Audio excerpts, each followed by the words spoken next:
You're watching Public Affairs. Berkowitz is my name, and politics is our game. And we will be doing lots of politics, well maybe, and lots of public policy. And there's nothing you care more about than making sure that your kids are well educated and have great opportunities, perhaps better than you had as they go forward. So there's no way to change this show. You will not understand what's going on in the Chicago public schools. And if you live in Chicago, if you're in the suburbs in Chicago, you're impacted in so many ways about the education and the quality of education in CPS, Chicago Public Schools. Well, don't you change that dial. Don't you change anything, okay? Because if you do, you're going to miss Wendy Katten. Look, she's devoted, Wendy, what, most of your life to this, really. Well, good part of your life. The good part. She is the head of Raise Your Hand for Illinois Public School Education. Get that right? That's right. Okay, so she's going to take one point of view, and I'm going to try to provide the other point of view. That's how we do balance. I'm an offshore balancer here. Okay? Right. So I'm going to provide that balance. Just let me start with that. So what does that mean to you? Kids change everything. Well, what it means to me... I mean, you're married. I'm married. You have a child. I have a son. Did kids change everything? In many different ways, but pertaining to what we're talking about today, here, right. I basically gave up the career that I had before my son was in Chicago Public Schools and changed everything for me by completely and organically starting a group that I had no plans to start to advocate for better public schools. So, yes, it has changed everything. Well, here's a stat to get us started. Yeah. Robin Staines, know that name, Robin Staines? Yes, absolutely. Certainly no right-winger, no left-winger, pretty balanced person. Spent a lot of at least the last 5 or maybe 10 years on education. Sitting in the chair you sat in. I squeezed out a number which I think she would agree with. Yeah. About 25% of the kids, black or Hispanic kids, which is 85% of the CPS. Right, right. 25% of those minority kids read at grade level in the 4th grade. Yeah. Probably similar earlier, probably similar later. Do you agree with that statistic, Wendy Katten? 25% of the CPS kids read at grade level. On average. Do I agree with it? Yeah. I'm not surprised at all, given the resources provided to children in Chicago Public Schools. When I compare it to what I had growing up in a suburb of Chicago, I'm not at all surprised at that statistic. When I see as a parent that I run a parent group, so our members are parents in the schools, on the ground, we see a disparity of offerings in our schools, but no, not surprised. How much is what do we spend per kid per year in CPS? We just talked about that before the show. Yeah. You take the current total budget divided by the current total number of kids, you get what in economics we call the average total cost, counting all costs, building costs, capital costs, teachers, teaching costs, personnel, janitors, the whole schmear. What do we get per kid per year? I think we said $14.4 thousand per year. No. We divided 300. Folks do it at home. Yeah. Yeah, they say sometimes don't try this at home. Right. You can't try it at home. Divide 399,000. No, you said there are 397,000 kids? Yes. So divide 397,000 kids into the total budget that was just passed by CPS, which is $5.7 billion, and you come up with $14,400 per kid per year currently being spent in CPS. Right. Is that too little? It is for a district. Well, so I grew up in Skokie. They spend, I think, about maybe $7,000 more per child. And the low income rate, as you said, is, I think, 87%. So we're dealing with an incredibly high poverty population in Chicago. When I compare that to suburbs surrounding Chicago. So the no, wait, let me finish. And we have a school district that's managing over 660 schools. So what's going to the actual school at CPS is, it's complex, and it's in an equitable funding system.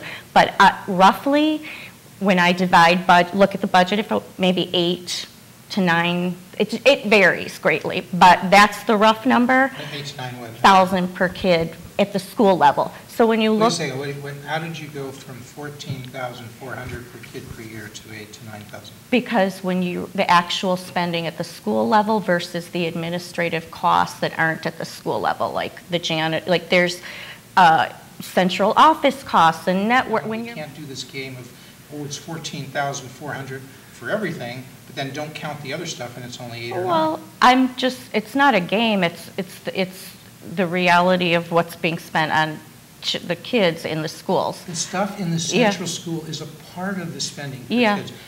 Kids learn better in an air-conditioned environment. You've got to count that. If the curriculum is better, which they work on in the central school, if that's better, you have to count it, even if it isn't better. Yeah. No, that, I get we'll get to this point. Yeah. Maybe there should be more. Okay. I think that's perhaps a difference of opinion. In my view, you have to look at the total. Right. And if it should be more, I still don't have an answer to that question. It should be more. 14,400 is what we're total average spending now, average total cost. What should it be? 19, 25? I think, I don't have an exact number, but it should at least be comparable to suburban districts that don't have, the low-income population. So we're spending less on our poor kids, and that's an issue. But now join me in coming to the real world. Yeah, I'm here. Okay, the real world is, the state is not, it gives a certain subsidy to Chicago. We'll come back to that maybe if we have time. Yeah. But it's not going to be more. If you look at the finances and the financial condition of the state of Illinois, they are not going to up their support.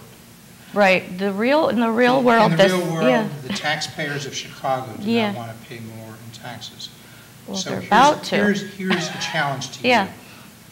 Is there a way to improve the quality of education significantly in CPS without spending more money? Well, I would say there are many ways that schools improve the quality of education in the classroom. Resources are one part. Good professional development, a focus on student-centered learning, a change from a moving away from the test-obsessed culture that we have where kids are doing test prep. Sure, there are absolutely some ways to deal with improving the classroom instruction, but we need resources too. Your organization wants to do a lot of things. Yes. They can find out more about them, and we hope to cover all of them in the show. Why not? What does it want to do about charter schools? Because that's one of the 2 or 3 things I think you headline that you'd like to accomplish. What do you want to do about charter schools? We need a freeze on charter schools, basically, as our public schools are being defunded, and the district closed 50 schools recently due to what they called an underutilization crisis. Well, they then opened 21,251 new seats in schools since the fall of that year. And so we tracked that. We went to every board meeting. So they opened schools at the same time they were closing schools. Let me jump into the other viewpoint. Yeah. In a free market, you may have some computer stores closing as they're not doing as well as other stores, or the demand maybe for their product is less, and other computer stores are coming up. You may have some phones companies doing better, and some that are doing less well. It's called competition. It's called the free market. The choices are being made by the parents. The Chicago Public Schools and Rahm Emanuel, the mayor, say we now have a policy where the money follows the students. They said they used to say it, but it didn't happen. Now, in the last few years, they're saying when we notice a school with declining enrollment, they get less money. Some of those kids have left to go to another traditional neighborhood school. That school will get more money. Some of those kids have left to go to a charter school. They say that school is a public school. It will get more money. And now, do you disagree with anything I've just said? I disagree with a lot. I disagree with the fact that the free market should be applied to a public education system, because I think our school board is supposed to be managing the resources for the whole system and not treating our schools like a Walgreens and a CVS or whatever example you use. If the Walgreens was struggling, the Walgreens wouldn't open a CVS next door. The Walgreens, the school board's supposed to have ownership and management, not create a free-for-all of sort of islands and silos. they're managing a system and they're responsible for the finances of the system. And so as they open 21,000 new seats, 8,000 students left, and they're responsible, I believe, and the parents in my group and many people who care about public education believe they actually have the responsibility of providing a high-quality education. One thing, when you said they opened 21,000 Yeah. seats and 8,000 left. Yeah. So it's your contention that in charter schools, there's an excess of 13,000 seats. Yes, Right? but using But when I CPS, talk to the charter school yeah, people, yeah. they deny that, and they say, you folks are using the wrong numbers. Because they open a school, say a high school that's Yeah. ninth grade, Yeah. and they say, that school, we want the kids to have the full 4-year experience. Yeah. They don't generally bring in kids in the 10th grade. So they start in the ninth grade, and the second year of that school, they'll have 2 grades, ninth and 10th. Yeah. The third year, they'll have 9th, 10th, and 11th. Yeah. The fourth year, they'll have all 4 grades participating. So you should be careful. Okay. They would say, when you count that, they may, projecting forward in the Yeah. next 3 years, they have Yeah. not 175 seats. Right. They may have 700, but not in year 1. So in their view, Yeah. they don't have those extra seats. I've asked Sarah Karp to use Yeah, that number. yeah. She gave a different example. You may know Sarah. Sarah's at the BGA. She used to be at Catalyst Chicago. Sarah said, she meant, when she says these extra seats, I know she'd use the same number. Yeah. She says there's a building, there's a charter school in the building, there Yeah. may be some other uses Yeah. that could expand.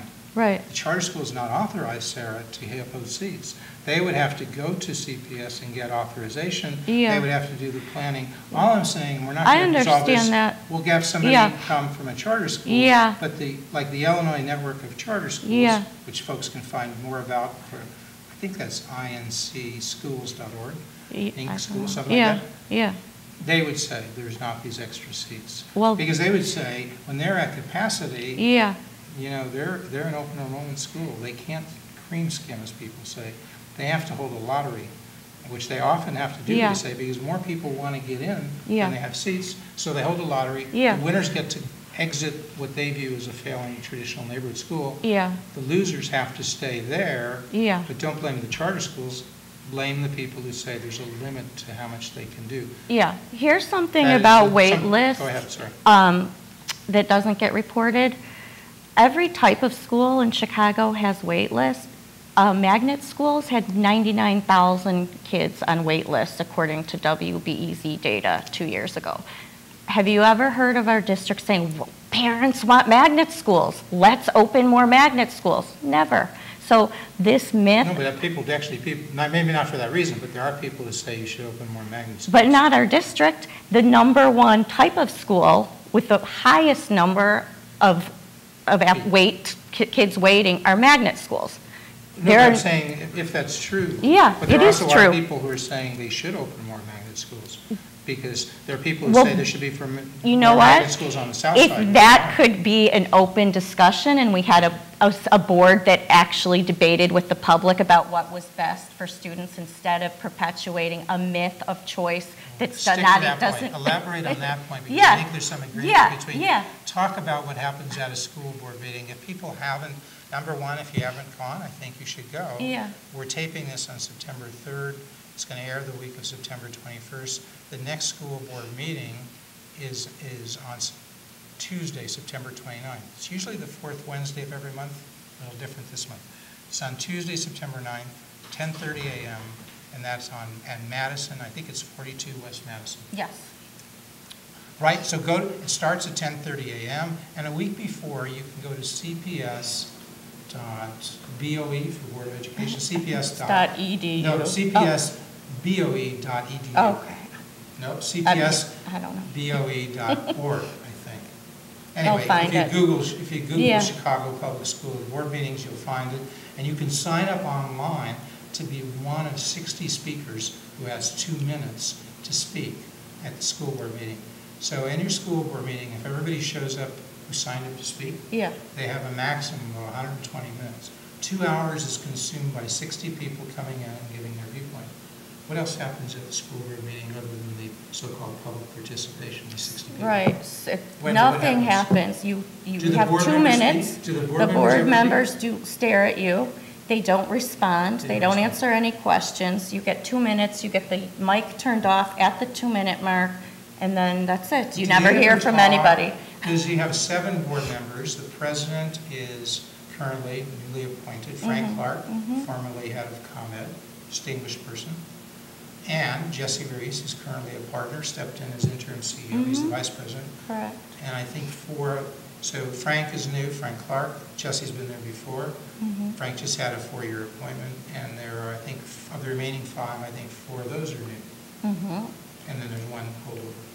To those 7 board members, because we just approved a budget. We didn't. The board approved the budget. Many people were critical of that. Sure. How much time was spent at that last board meeting of those 7 board members discussing the budget publicly? Almost none. At best, maybe 5 minutes? 7 or 8 minutes. That's. I mean, Jesse, to his credit, spoke a little bit, Frank a little bit. Right. Look, folks, I think Wendy and I would agree. If you want to be a school board member, if Rahm Emanuel's appointed you to the school board and you don't have anything to say, turn it down. Let somebody sit there who can speak. Exactly. Forrest Claypool, I was kind of disappointed in him. You know, Forrest was here a number of times, Sat Reed. When he was a Cook County board member, he was quite willing to come in. Forrest, we haven't seen you. If you're talking about the run-of-the-mill stuff, about whether you're for or against the budget and what should be done about it, I don't think that falls under, and let me know, come here and tell me, any exception to the Open Meetings Act, which applies across the state. It's interesting. You know, if there's collective bargaining discussions, that can be done in executive session. If you want to evaluate your principal or your superintendent, like the one you had I don't know, she resigned under shadowy circumstances. Perhaps if you want to be evaluating those people, evaluate principal, those are personnel. You can do that in the executive session. But, you know, last meeting, you folks came out of executive session, and I was there. You may have been there, Wendy. They just voted over 20 minutes, no discussion of the budget.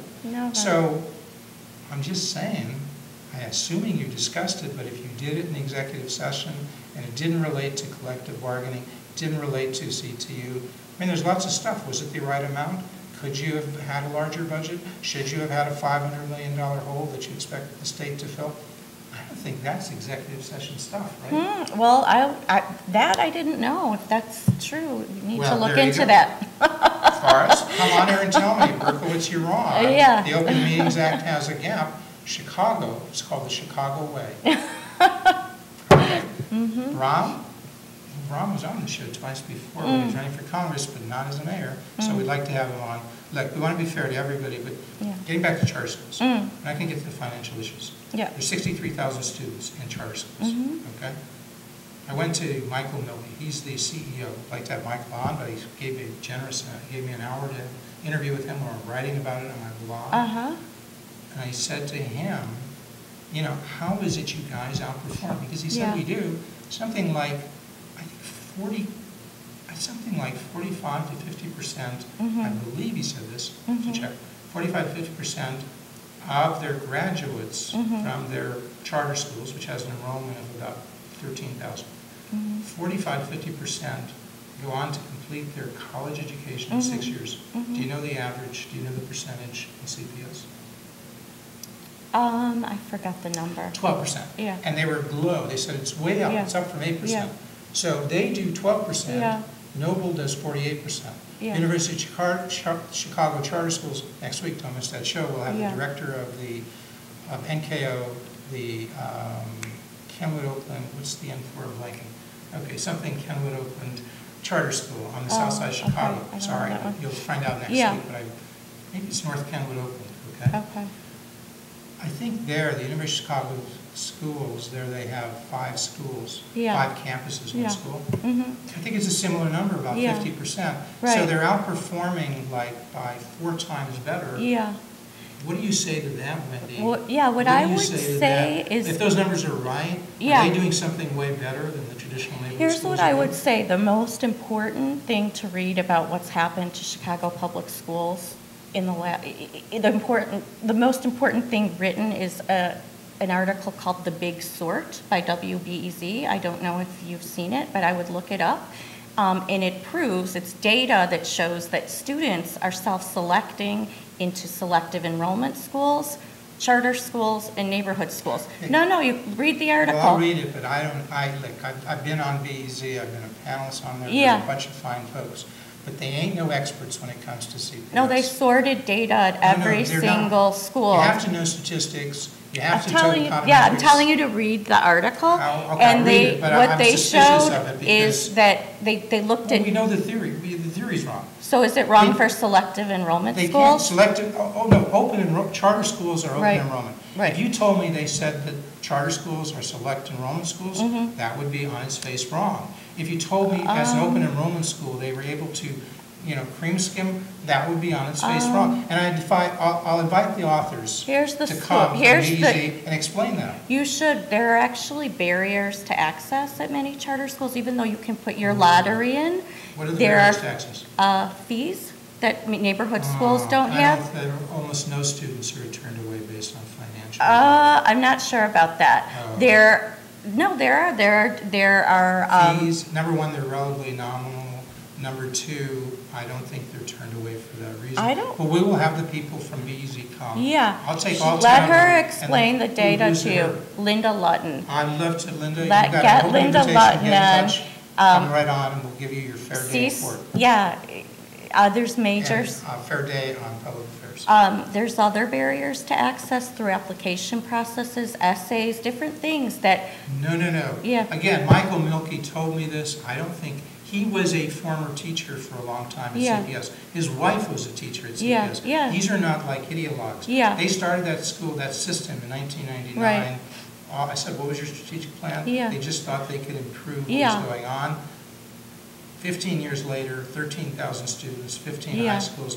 And I said, why is it you do Yeah. better? You know what he said? what? We have more flexibility, and we give our principals Yeah. the maximum of that flexibility, even more than some other charter schools. Yeah, They can decide how their staff would be shaped, how their Yeah. department would be shaped. Yeah. If they don't want to have guidance counselors, and Yeah. they want to have instead the teacher function as the college advisor, Yeah. so the kids can see that person every day, Yeah. they do that, and it works very well. It's called flexibility.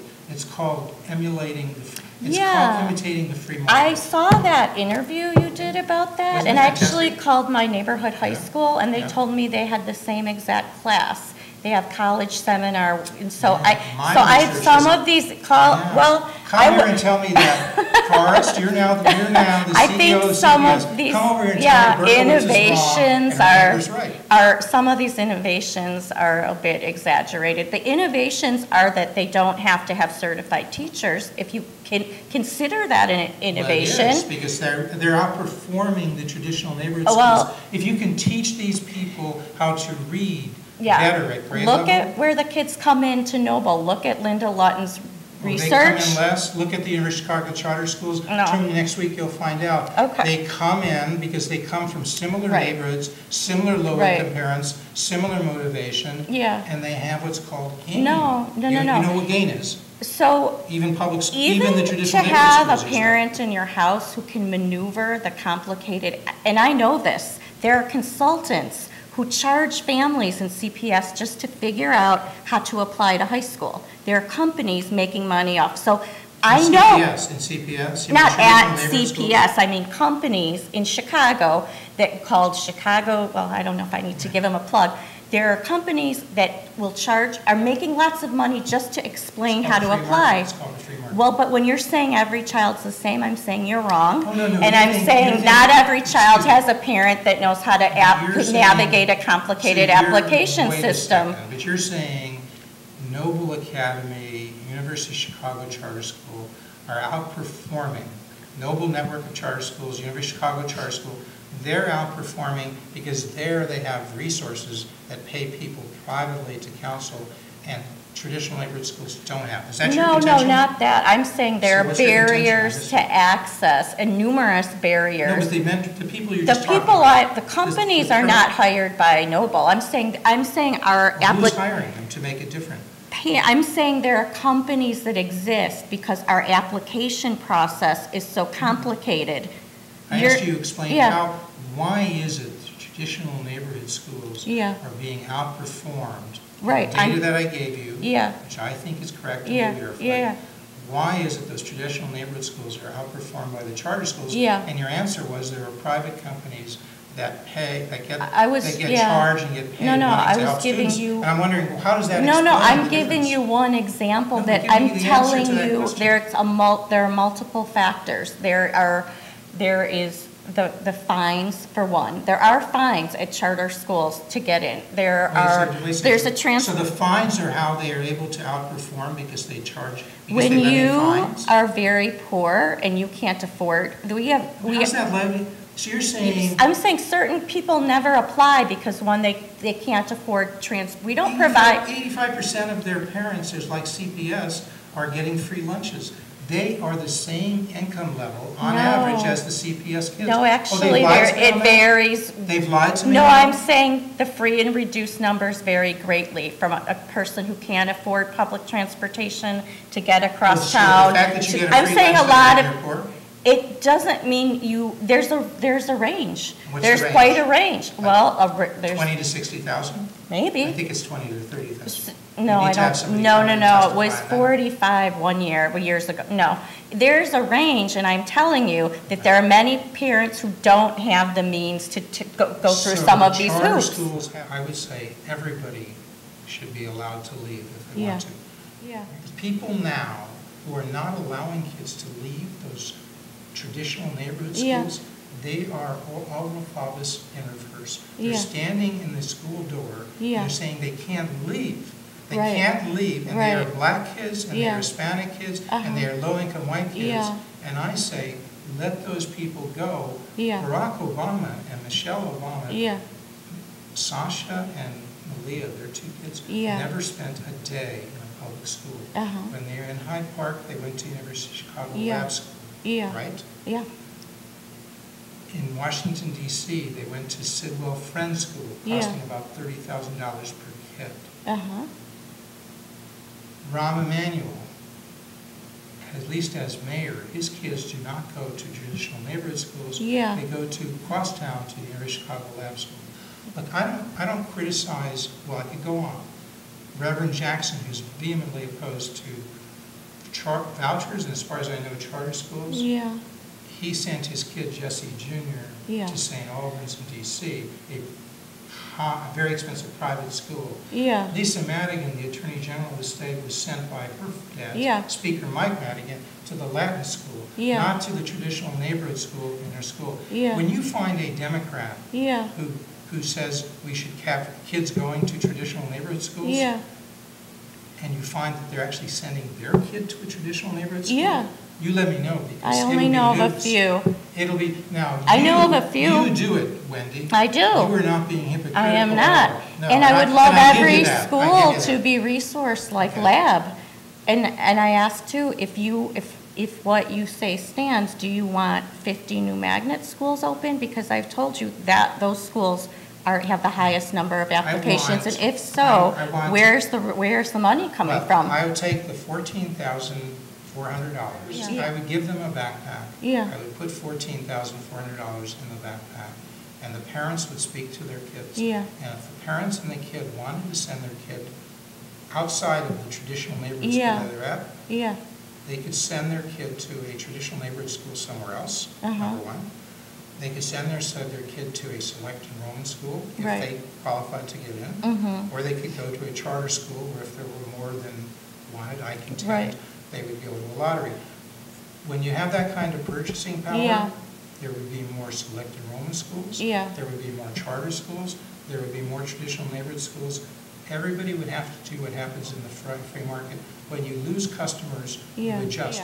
In a free market, there are people, because of that purchasing power, who will try different ways, and I think you will see substantially in a short amount of time, the number of kids who read at grade level go from 25% to 50% to 75%.